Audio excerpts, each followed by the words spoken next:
আসসালামু আলাইকুম। আপনাদের সামনে যে গল্পটা বলতে চলেছি, গল্পটার নাম হচ্ছে চাঁদের পরী। জানু, আজকে কি কি রান্না করেছো? আমার শরীর থেকে কিছু মাংস কেটে নিয়ে রান্না করেছি, খাবে?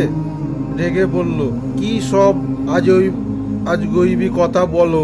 নিত্যদিন তো তোমার শরীর থেকে কিছু না কিছু খেয়ে থাকি। ফাজলামি করে বললাম, রিফাত, আমার কিন্তু এখন প্রচুর রাগ উঠেছে। কখন কি করে বসি তা আমি নিজেও জানি না। না, আর রাগ ওঠাতে পারবো না, তাহলে আমার এই ক্ষতি হবে।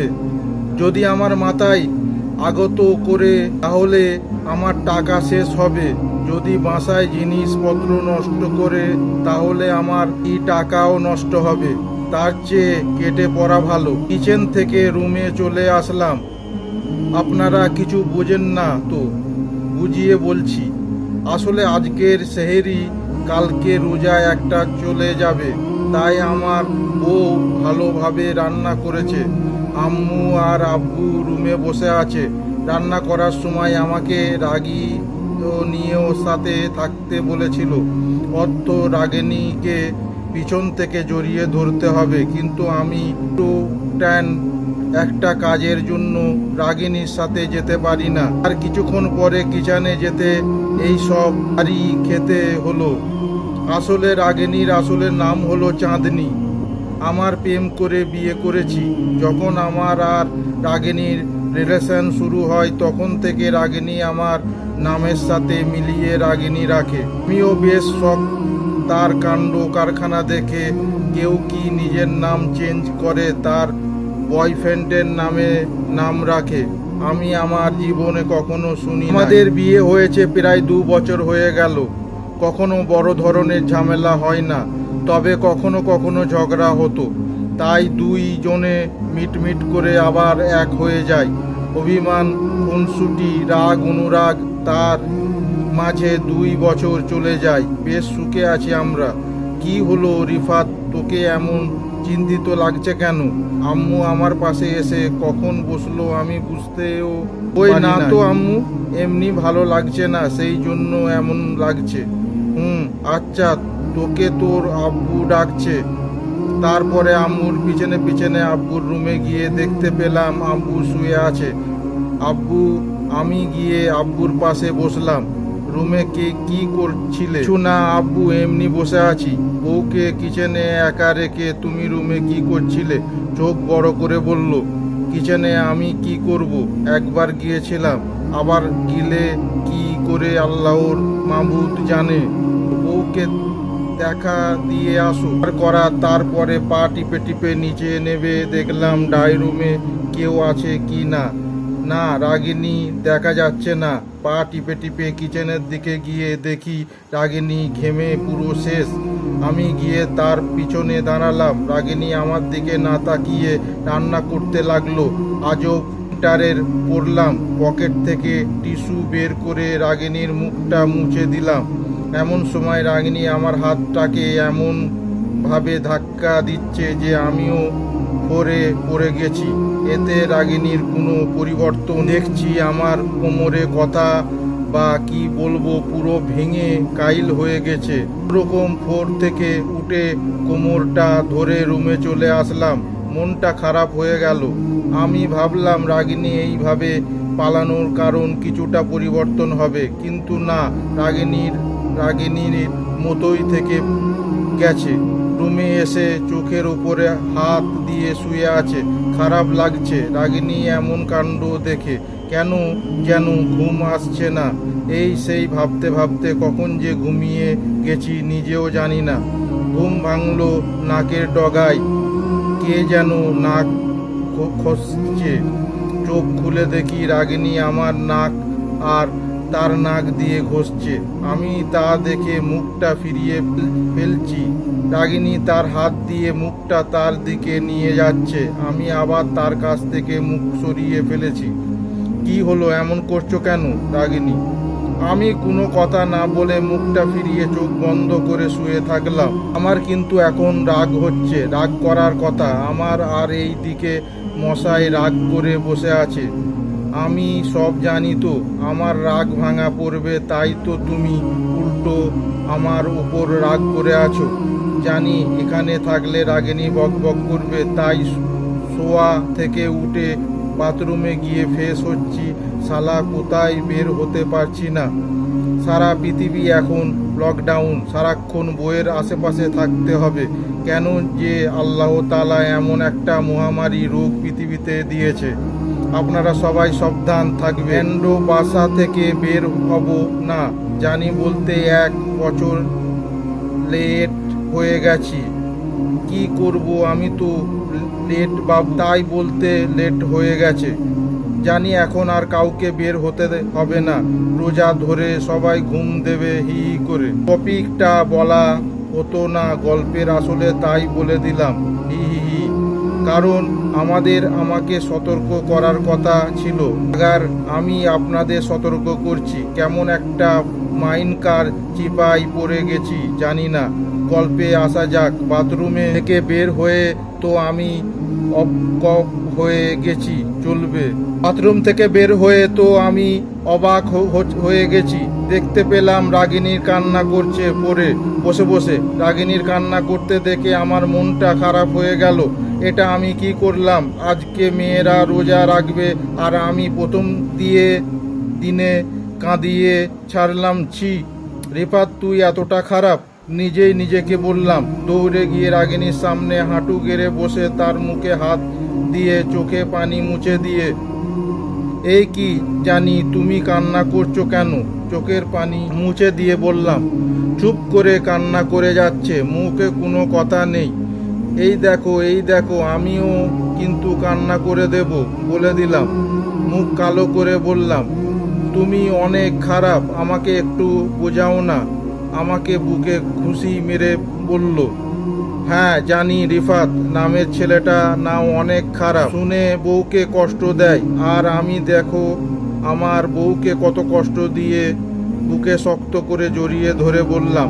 রাগিনী আমার বুকে কান্না করতে লাগলো। আমি বুক থেকে তার মাথা উঠিয়ে বললাম, তুমি এখনো কান্না করছো?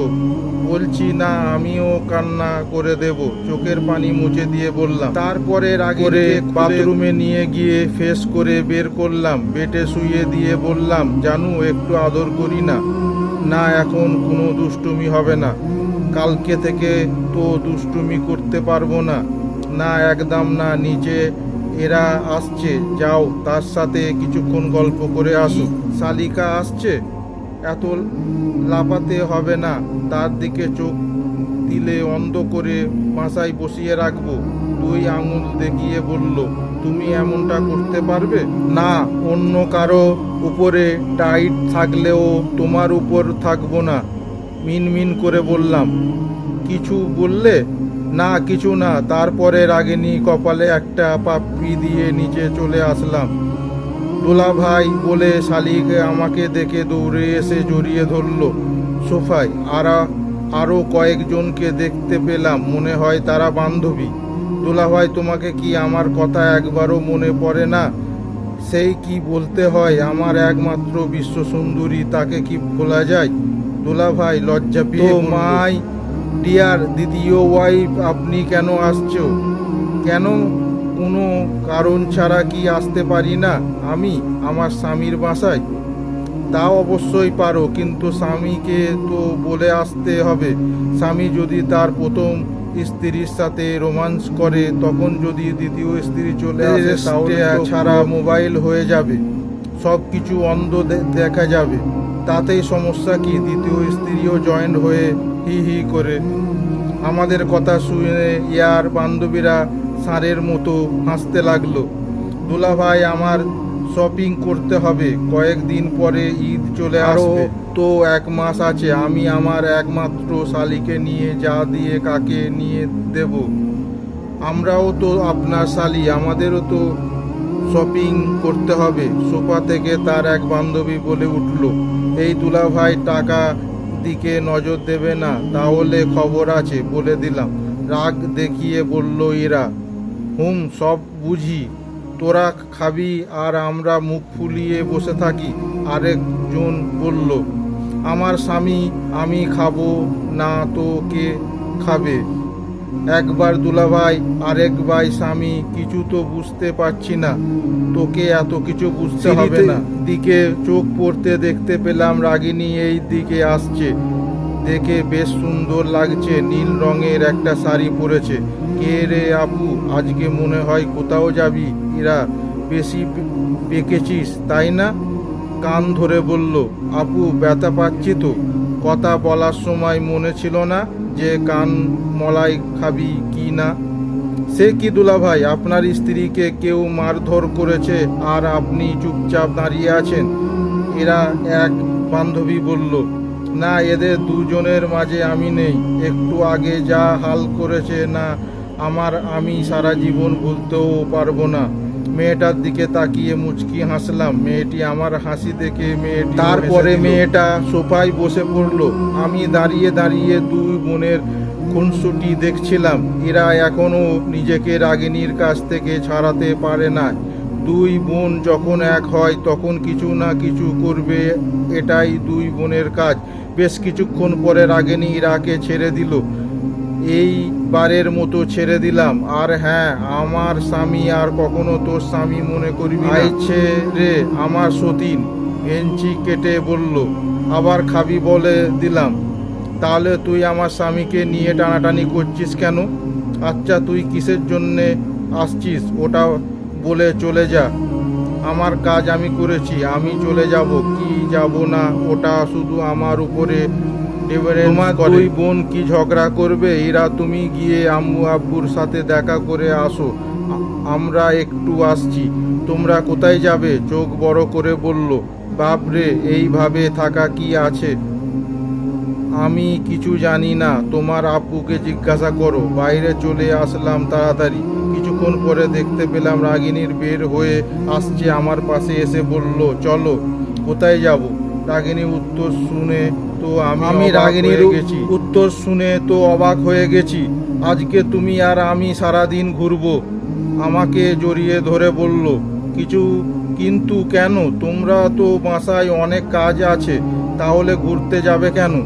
কালকের পর থেকে তো আর ঘুরতে যেতে পারবো না, তাই আজকে ঘুরে আসবো। এখন এত কথা না বলে রিক্সা নাও। বাইক আছে তো, তাহলে রিক্সায় কেন? তুমি মানুষটা না পুরো আর রোমান্টিক। অন্য কেউ শুনলে তো লাফ মেরে রিক্সায় নেবে। মুখ বাঁকা করে বলল, ও আচ্ছা, তাহলে ভালোবাসলে কেন? ওটা তো আমার বড় কপাল ছিল যে তোমার মতো একটা আনরোমান্টিক ছেলের সাথে আমার প্রেম হয়েছে।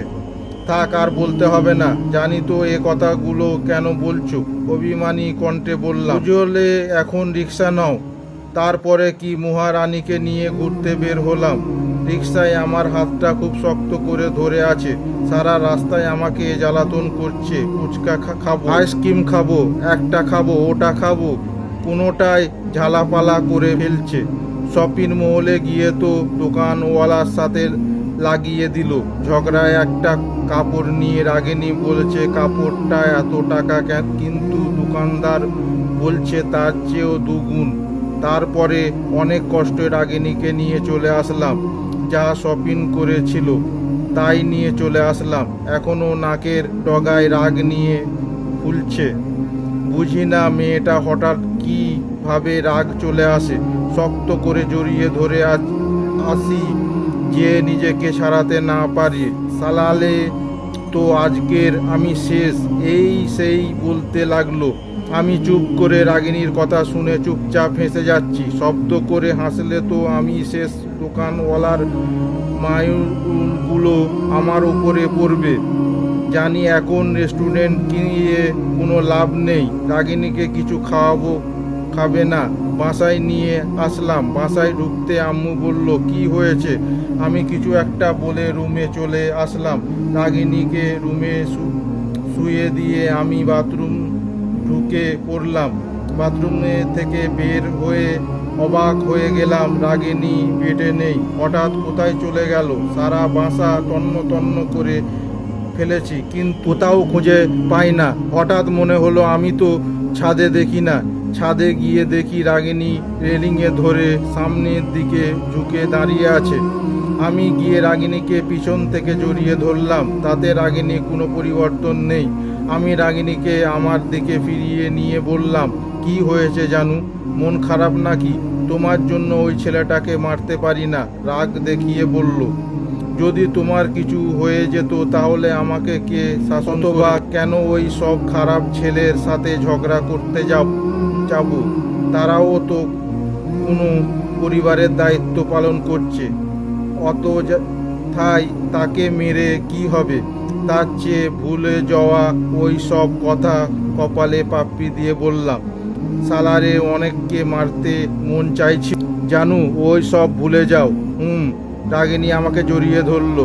দুজন দোলনায় বসে আছি। রাগিনী রিফাতের কাঁধে মাথা দিয়ে আছে। রিফাত রাগিনীকে জড়িয়ে ধরে আছে। রিফাতের চাঁদের দিকে তাকিয়ে আছে। চাঁদ অল্প আলো দিচ্ছে, নতুন চাঁদ, তাই হয়তো বা অল্প আলো দিচ্ছে। রিফাতের কলেজে কিছু স্মৃতি মনে পড়ে গেল। ইন্টারেতে থাকতে দুজন ফ্রেন্ড অনার্সে দ্বিতীয় বর্ষে এসে এক আলো কৃত্রিম রাতে রিফাত ও রাগিনীকে প্রপোজ করে। রাগিনীও হ্যাঁ বলে দিল। আগে থেকে রাগিনী রিফাতকে ভালোবাসত। ফ্রেন্ডশিপ নষ্ট হয়ে যাওয়ার কারণে কখনো বলা হয় না। সেই দিন রাগিনীর মুখ দেখার মতো ছিল। সেদিন যে রাগিনী কি খুশি হয়েছিল তা আপনাদের ভাষায় লিখে প্রকাশ করতে পারবো না। হয়তো বা তার পোষ নিজে থেকেই প্রপোজ করেছে, তাই খুশি হয়েছিল। মেয়েটি খুব মিশুক। রিফাতের কথাগুলো ভাবতে হেসে দিল। কি মশাই, হাসছো কেন? রাগিনী বলে উঠল, কিছু না, আমি দুষ্টু বইটার কাণ্ড কল্পনা করে হাসছি। কি কল্পনা করলে বলো না?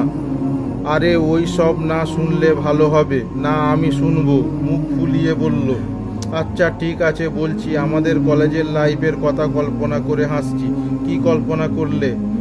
একটা মাত্র চাঁদের নিজে আমার একমাত্র বউকে প্রপোজ করেছিলাম। সেই মুহূর্তটা ভেবে হাসছিলাম। গাদা একটা ছেলে তুমি। 2 বছর ধরে বোঝাচ্ছি ভালোবাসি, মহাশয় বুঝতেই পারল না। অনায় দ্বিতীয় বর্ষে তখন বুঝলে তো আর এখন তোমাকে আমার পাশে পেতাম না। কেন? অবাক হয়ে। ইন্টার ভালোবাসায় তখনও রিয়েল হয় না, তখন আবেগে ভেসে বেড়ায়। তাই অধিকাংশ জুটি টিকে না। তখন তারা বোঝে না ভালোবাসা কি জিনিস। সবাই শরীরে নিয়ে টানাটানি করে। মশাই আসছি, সাধু সাজতে। মশাই শরীর নিয়ে টানাটানি করো না। বেজিং কেটে বলল, আজ গইবি কথা বলো না তো। বিয়ে পরে আমার অধিকার আমি নিয়ে নিচ্ছি তো তোমার আর এদের মধ্যে পার্থক্য কি? এসে বলল, বাচ্চা সাজতে আসছো তাই না?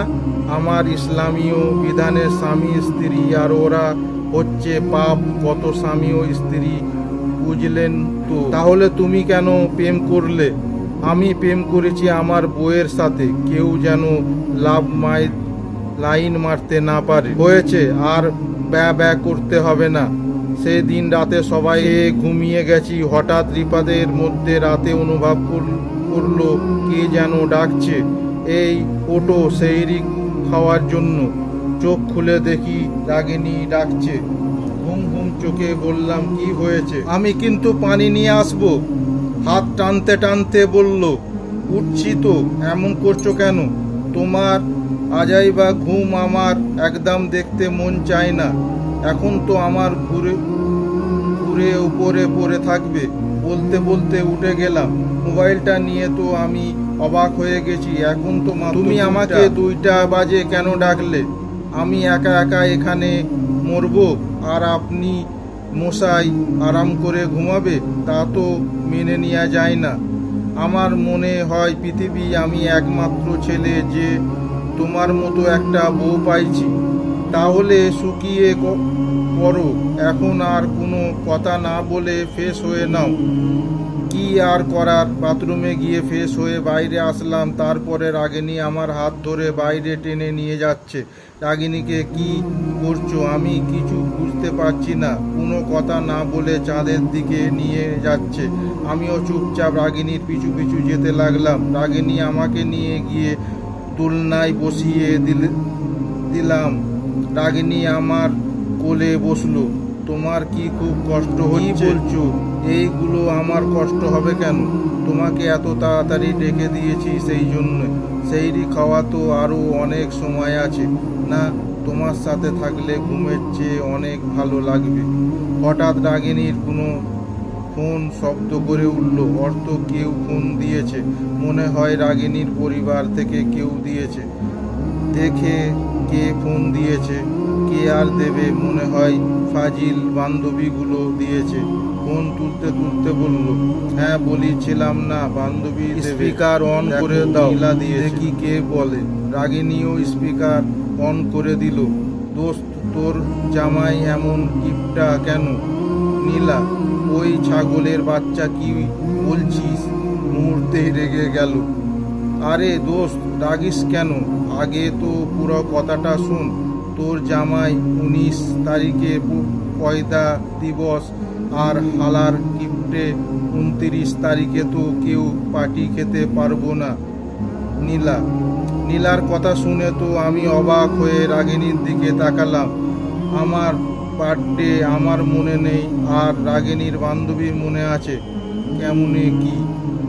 আবার বলা শুরু করলো, কেন যে রোজা পড়ছে। যদি রোজা না পড়তো তাহলে তো জামাইকে ধুমাই টাকা খরচা করাতাম। মনে হয় তুই শেষ। আমার দিকে তাকিয়ে রাগিনী নীলাকে বলল, কিছুই তোর পাশে আছি নাকি? ভীতু কণ্ঠে বলল, শুধু পাশে বসে নাই, তোর সব কথা শুনে ফেলেছে। এই কথা শুনে নীলা ফোন কেটে দিল। রাগিনী তা দেখে আমার কোলে হাসতে হাসতে, শেষ পাগলের মতো হাসছো কেন? তুমি নীলাকে টাইট দিয়েছো তাই না? আমি কেন টাইট দিতে যাব? আমার মিথ্যে বলতে হবে না। আচ্ছা, আমার বার্থডে নীলা কি করে মনে আছে? না জানতে ভালো হবে। বলো না। ইন্টারে আমি বলেছিলাম, আর তোমার কাছ থেকে টাকা খাওয়ার জন্য উপোস হয়ে বসে আছে। প্রত্যেক বছর তাও তো খেয়ে আসছে। এই বছর না হয় খেয়ে থাক। আচ্ছা যাই হোক, রোজা 5টায় তোমার বার্থডে আমার কিভাবে পার্টি করব? আমার দাঁড়িয়ে নিয়ে খেলতে খেলতে বলল, বাদ দাও তো, এই বছর না হোক পার্টি করব না। আচ্ছা শোনো না। বলো। কালকে আম্মুর বাসায় যেতে বলেছে। কি? এই লকডাউনের মধ্যে তোমাদের বাসায় যাব? মনে নেই কালকে ঘুরতে গিয়ে কত কষ্ট পেতে হয়েছে? একটা শপিং মল খোলা ছিল, সেই ও কতটা চার্জ করেছিল মনে আছে? আর এখন বলছো তোমার বাসায় যাবে? আমি কি নিজের ইচ্ছাতে মায়ের ঈদ খেতে যাব নাকি? আমি এত সব জানতে চাই না। কালকে বাসায় যাব, ব্যাস। কি আর করি? কিছু না বলে তারপরে দুইজনে নিচে চলে আসলাম। সেই সময় ও শেষ হয়ে যায় কাছাকাছি। রাগিনী আম্মুকে ডেকে দিল। তারপরে সবাই খাবার খেতে বসলাম। আমি টেবিলে খাবার দেখে অবাক হয়ে গেছি। আরও এখানে তো সবগুলো আমার পছন্দের খাবার। রাগিনীর দিকে তাকিয়ে দেখলাম রাগিনী আমার দিকে তাকিয়ে মিটমিটে হাসছে। আমাকে এতটা ভালোবাসা। তারপরে খাবার খেয়ে পরের দিন রাগিনী আমাকে ডাকছে। চোখ খুলে দেখি রাগিনী দাঁড়িয়ে নিয়ে খেলতে খেলতে ডাকছে, কি হয়েছে? ঘুম ঘুম চোখে। আর কতক্ষণ ঘুমাবে? 12টা বাজে। আরও একটু ঘুমাই না? না, আর একটু ঘুমাবো না। কি আর করার? বইয়ের জোরাজুরিতে উঠতে হলো। উঠে ফ্রেশ হয়ে বের হলাম। রাগিনীর বিছানায় বসে আছে। এখন কি করব? কিছু করতে হবে না। আমার পাশে বসো, আমি তোমার দাড়ি নিয়ে খেলবো। কি সব শুরু করলে? কাল রাত থেকে দেখছি তুমি দাড়ি নিয়ে খেলছো। স্বামী স্ত্রীর মাঝে দুষ্টুমি থাকলে সেই পরিবার সুখ আসে।